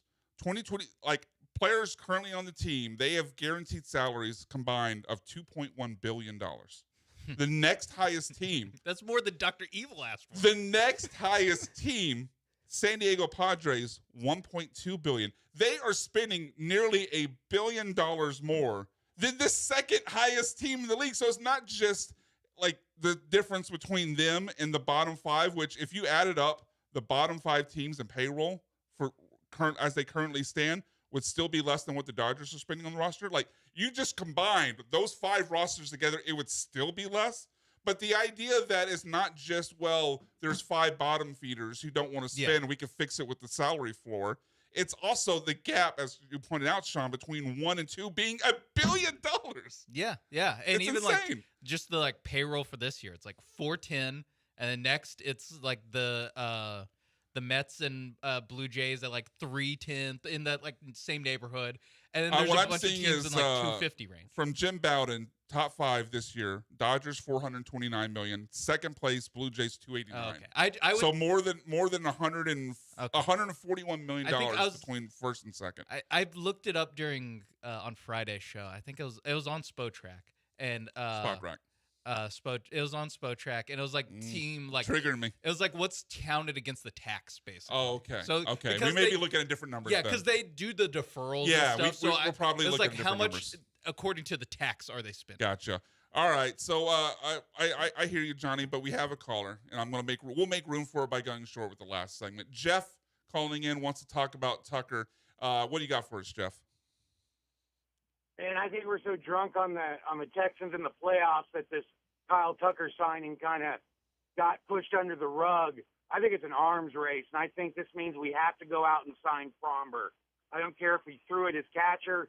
He could throw at Joe Spot on the top deck of the dugout. And as long as he's winning 15 games a season, we need Fromber. We need to re-sign him. Thank you for the call, Jeff. And I totally get the mindset, and I agree with you in theory. But Sean, and Cam, I pointed out that stat earlier of total guaranteed salaries where the Dodgers are $2.1 billion and the Padres are second, $1 billion less than $1.2 billion. The Astros, again, Dodgers $2.1 billion. Guaranteed salaries on the contract for the Houston Astros, $512 million. Like, I totally get the caller's point. I'd like to see them go sign Fromber, and obviously a lot of the bigger names like Bo Bichette and obviously Bregman and Tucker have already been taken off the board. But it's kind of we can hope for it all we want, but it's never. The Astros are never going to compete with the Dodgers spending or the Mets spending or the Padres spending. Like we unfortunately just have to come to grips with that, and it's probably why baseball could sit out a year, because the only way to remedy that would be a salary cap, and the only way to get a salary cap is probably with a lengthy lockout to force the players into that situation, which will probably also get a concession on their side. Maybe they get to free agency earlier and cut out some arbitration years or something. But like the Astros are just never going to spend that with Jim Crane, and I'm not even blaming Jim Crane for that because it's $2.1 billion. I'm not blaming him for it, but we can wish they signed Fromber. It's just not going to happen. Yeah, he just has to operate like he's a owner that's like a normal team. He's an owner that spends a lot of money in the context of what owners can normally spend. There's just one huge outlier. There's actually two or three huge outliers in the sport. It's just that the Mets are kind of new to this. They've only really started lining up the money can in the last 4 or 5 years when Steve Cohen bought the team. the Dodgers are like an entrenched, like, just kind of machine of winning the NL West. But like in the same like sphere of like, yeah, you can't like the Astros are never going to be able to outspin the Dodgers. Like it also goes to the fact that like with that, they also can't bounce back from a contract. Yeah.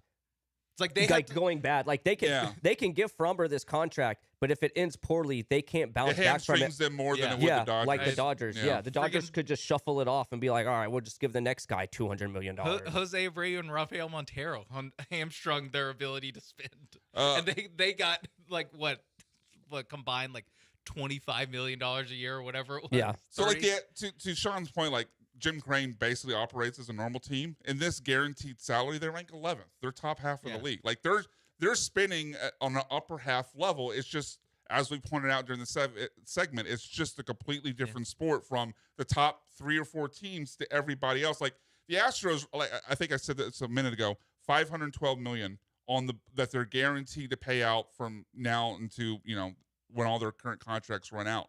The Dodgers have 8 players making over $100 million. Yeah, yeah. I was gonna say like 8. They have 8 players making like $300 million more than the Astros have guaranteed for the rest of. Ohtani and Yamamoto combined that's $1 billion right there. Yeah, it's 700 and it's 300. 2 players. Yeah, I hate baseball. I hate baseball so much. All right, what I don't hate, Mount Rushmore +1. That when the bullpen returns on ESPN Radio 97.5.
Welcome in, Houston, to the best part of your weekend. Welcome into Mount Rushmore +1, the award-winning, groundbreaking segment that has forever changed the landscape of sports radio in Houston and worldwide. And we'll get Sean, Cam, myself, John Belmer, Andrew Carlson, a whole host of others. RJ Saunders. Josh Vans. AJ Russ. Yes. Joe George. Am I missed Joe George? Yes, Joe George will make it in.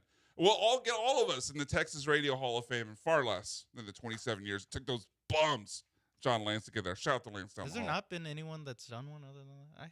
I think. Did we cover them all? I think we covered them all, right? I feel like we're missing at least one person. Oh, no, Ruben never get. He was on the show, but he never did Mount Rushmore +1 with us. Like he sat in for a couple shows, but I don't think he ever did. Did we cover everybody? All right, I think we covered everybody. If not, you're in our hearts, not in our thoughts. John Belmer? But you're in our hearts. I said John Belmer. Okay. Yeah, but I'm worth mentioning twice. Okay, so that's true. Know your worth, King. Know your worth. No, oh yeah. You know what we didn't do today? Something John's been great at recently is our picks. We can do them off the air and just put them in the doc. Yeah. But John, I think, was 4-1 again last week. He's been on fire. All right, so Mount He's Rushmore. above 500. He's above 500. Look at that, John. Wow. You started off like 0-12, and you're above 500. Well done, John Belmer. All right. Is it the same as starting 0-3 and making the playoffs? It is. Yeah, It's you similar. are the It's Texans similar. defense of picking games on the bullpen. All right, so Mount Rushmore +1. Cam, would you like to lead off, sir? Sure, I can. Mine stems from an incident that happened last week in a parking lot, actually before I got here. Uh-oh. It is small things that can entirely ruin your day.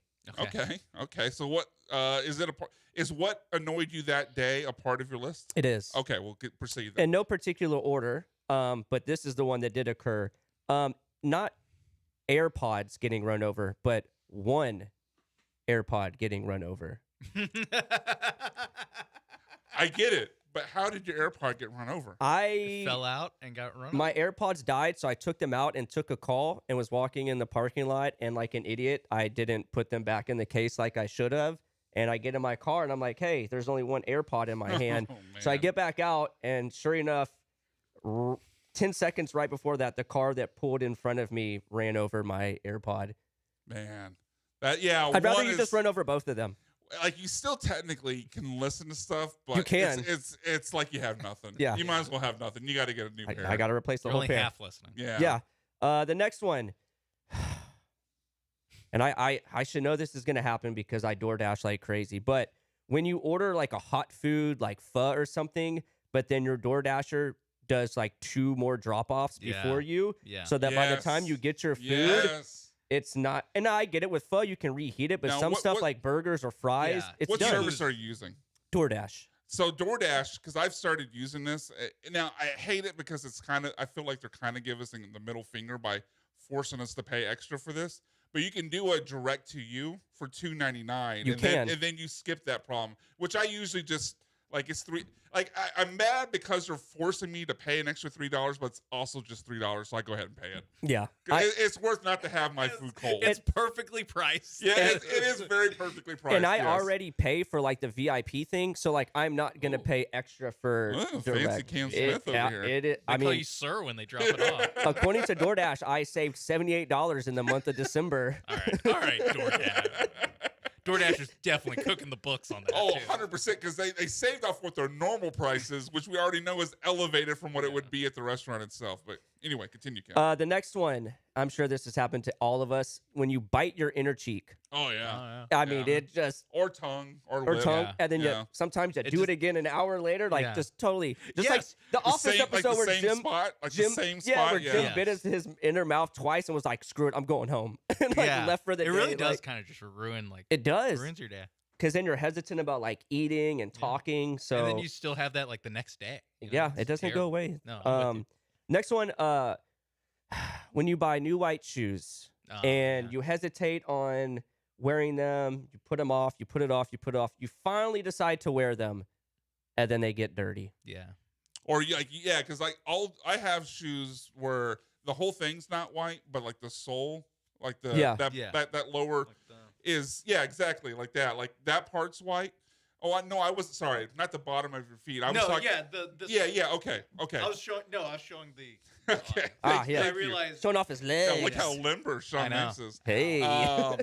But like I'll wear them. Like, okay, it's not gonna rain today. I'm good. And then like you leave the house and like it rains just enough to get a little mud on the ground. Like, oh, now I gotta go wipe these off. I hate that. There's one spot that I used to always have to walk past in college that was always muddy. There's always a mud spot like that. No matter how little it rained, it just like never ever fully dried off. And so it's just like, oh, I just can't wear white shoes. And that's really the self-imposed sanction I've put on myself. Is just like I really just never wear white shoes. Every day is after Labor Day for Sean I just Mapes. cannot. I can't do it. I can't trust myself.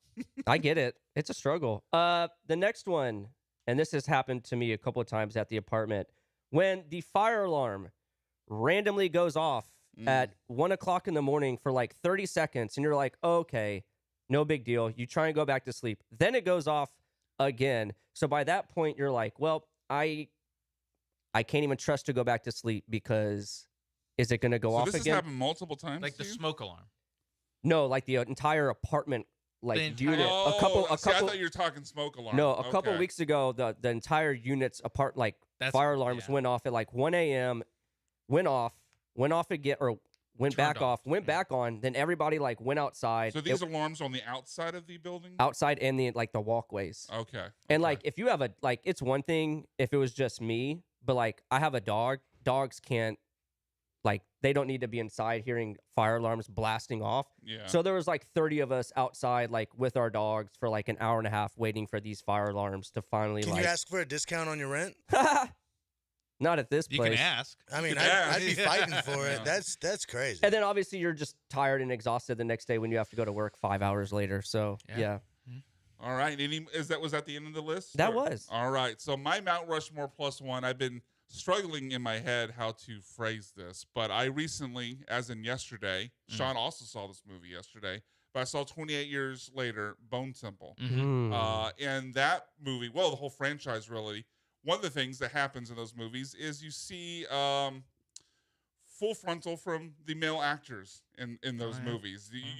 It leaves nothing to the imagination for what some of these actors are packing, including in this last movie, Ray Fiennes. I was not expecting already to see shout out to you, to see full on hog from Ray Fiennes. So did I cross the line? Yeah, calling it full on hog. So this is a Mount Rushmore +1 of the best shows or movies that happen to show full frontal male nudity. Okay. Number 1 on the list.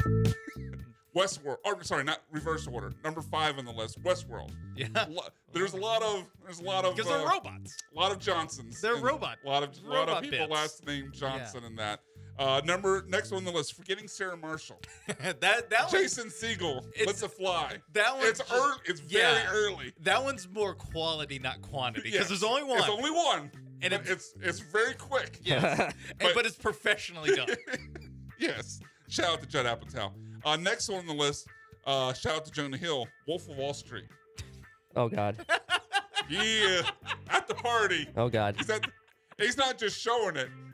He's not just showing it. No, he's putting it to work. He's putting it to work. He's putting it to work.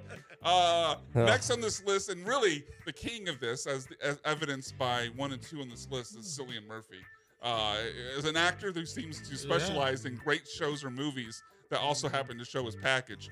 But second on the list, Peaky Blinders. Great show. Oh. And number 1 on the list, 28 years later, the franchise. Because all 4 movies.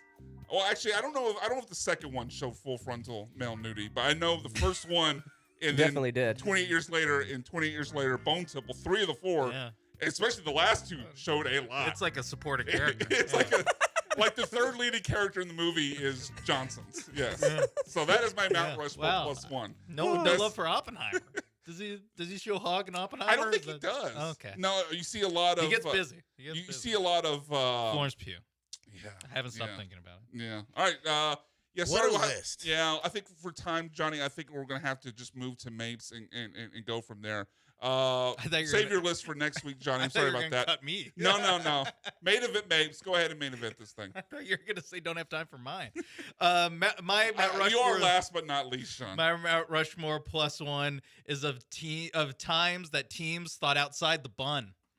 Shout out to Taco Bell. This is Taco Bell influence.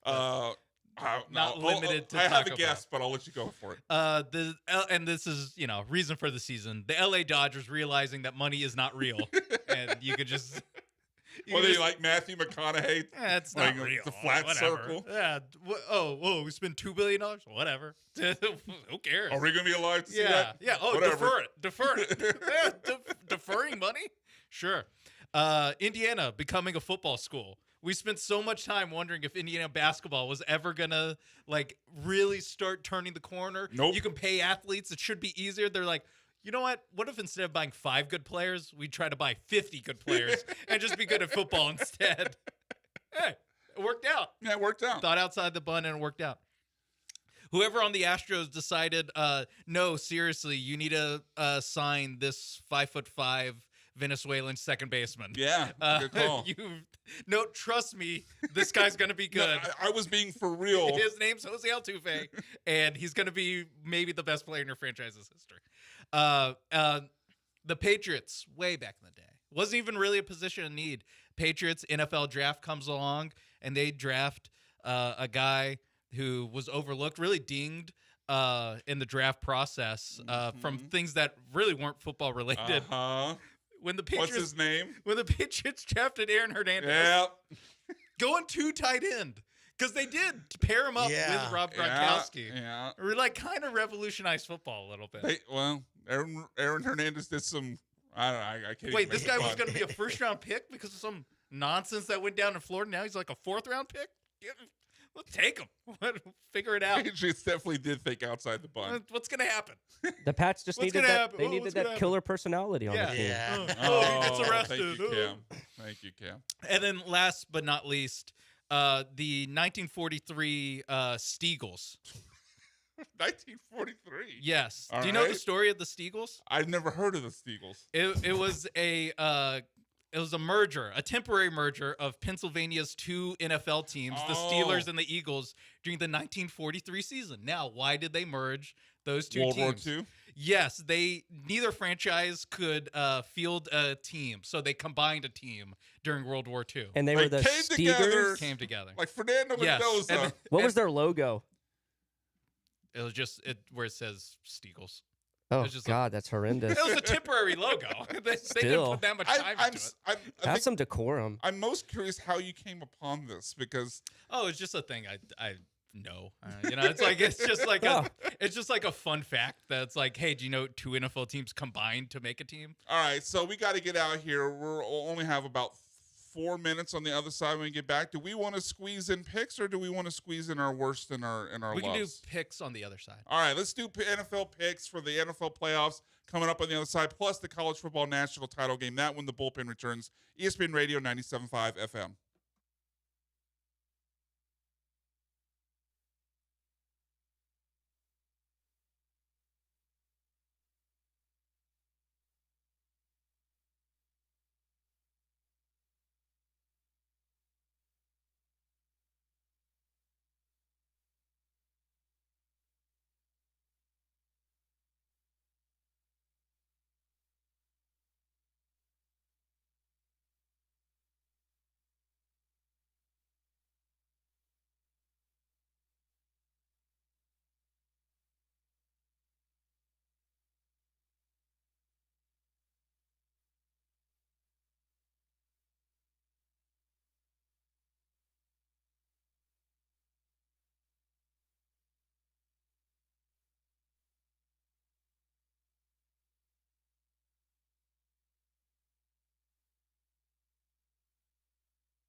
This is the Bullpen. On ESPN 97.5 and the ESPN Houston app. Live from the Huntington Bank Studios, here are the producers of ESPN 97.5.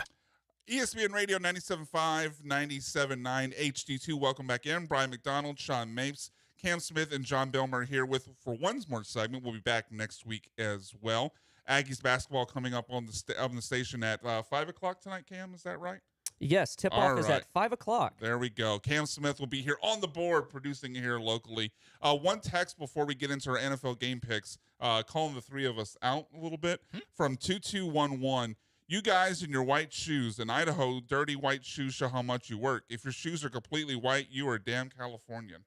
Well, I don't wear white shoes. I guess that was more me and Sean. Work. Yeah, like I work outside. I mean, I just don't wear the white ones. I have like these dirty like white Air Max that I wear to work, but I'm talking about like my going out shoes. Yeah, separate. Yeah. Come on, I had to read the one calling us out. All right, Idaho. Let's get it. Idaho. Idaho's listening to us. Idaho. Oh, classic joke there, Cam. Classic joke. All right, update us quickly on our standings, and let's quickly get into our picks. So in first place, myself, 44 and 27, followed by BMAC at 42 and 29. Third is Sean at 36 and 30, and John at 34 and 32. It's amazing. He's about 500. I know. I hope he doesn't chase me down. Yeah. There's a real battle going on. Yeah. All right, what's our first game, Cam? Denver versus Buffalo. The Bills are 5, or Josh Allen. Sorry, well I guess Bills too, but Josh Allen 5-0 when today's referee is in charge of the game, Carl Jeffers. So give me the Bills because the script is in. Yeah, give me Carl Jeffers. That's right. So Buffalo? Yeah. Okay, me too. John? Yeah, I'll take Buffalo. Oh, sweep. All right, next game. Wow. Seattle versus San Francisco. Sam Darnold hasn't thrown a ball since Thursday. Give me the Niners. I'm going to go Seahawks. If it was against the spread, I'd go Niners, but I think the Seahawks can actually just win a game without like Sam Darnold doing anything. Maybe. Like I just think Sam Darnold could, like he did last year, Sam Darnold. He can also always self-combust, but give me the Seahawks. Johnny? I'm taking Sam Darnold self-combusting. Give me the 49ers. I like that. John's on fire. He's on my side. What's next? Almost got me. That was Lee Corso-esque. New England versus your Houston Texans. Same as me. I'll go New England. Oh, shut up, Wow. hater. See, I told you didn't bleed battle red. That's okay. You can't change it now. I'll take the Texans. I'm reverse jinxing. So you're a lone wolf. Yeah. You're a lone wolf. All right, what's next, Cam? Chicago versus the Los Angeles Rams. Man, they're saying that it's like -10 win factor. Mm-hmm. Look, I know this is sometimes way, way, way overplayed, but I can't see a team that plays in a dome going to Chicago in the snow in -10 and winning. Give me the Bears. I love all of your points. I'm still going to the Rams. That is fair. The Bears have lost plenty of big games in cold weather. They have. I think they have lost plenty of them. I think this year's team is better than those teams you referenced, but that's fair. Yeah. Give me the Bears. The Bears. Johnny? I love watching Puka. I'm going to take the Rams. All right, we're split. Love All right, Puka. last one. Big Puka guy over A there. real nail-biter and against the spread. Your national championship game. Indiana versus Miami. What is the spread? 8.5. Indiana. Give me Indiana to cover. I'll take the 8.5. As will I. I'll take the points. Give me Miami. Do you think they win outright, or you just pick them to cover? Yeah, just pick them to cover. Johnny? I'll take Miami. Outright? Outright. Wow. Look at that confidence. Look at that Put the U up. confidence. Okay, wow. All right, that'll do it for the bullpen. Been fun. We'll be back next week, and then the week after that is that the week after that? The 31st. We'll be Yes. out for another remote at Tom's Watch Bar right near Toyota Center. So if you're heading out to the Rockets game that night, make sure you stop by and see us before the game. For Sean Manks, for Cam Smith, for John Belmer, I'm Brian McDonald. Thank you so much for listening. Go Texans. We'll see you next week. Shred 'em, Stroud! Go Texas.